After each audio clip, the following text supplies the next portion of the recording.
জানেন কি চিল্কা হ্রদ এশিয়ার সবচেয়ে বড় লোনাজলের লেগুন। তাছাড়া নিউ ক্যালিডোনিয়া লেগুনের পরে বিশ্বের দ্বিতীয় বৃহত্তম লেগুন। প্রায় 1100 বর্গমিটার অর্থাৎ 420 বর্গমাইলের বেশি এলাকা জুড়ে রয়েছে চিল্কা হ্রদ। চিল্কা লেক খোলা থাকে প্রতিদিন সকাল 6টা থেকে সন্ধ্যে 7টা পর্যন্ত।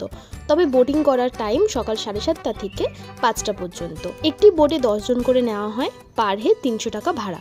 চিল্কা হ্রদে 7টি প্রাকৃতিক দ্বীপপুঞ্জ রয়েছে, যেগুলো হলো নলাবানা দ্বীপ বা নলাবানা পাখির অভয়ারণ্য, প্রাতরাস দ্বীপ, হানিমুন দ্বীপ, পাখি দ্বীপ, রাজহাঁস দ্বীপ, কালিজাই দ্বীপ, সাতপাতা দ্বীপ। এছাড়াও চিল্কা লেকে দেখতে পাবেন ইরাবতী ডলফিন, পরিযায়ী পাখি, লাল কাঁকড়া, ঝিনুক, কোলাহল মুক্ত সি মাউথ বিচ।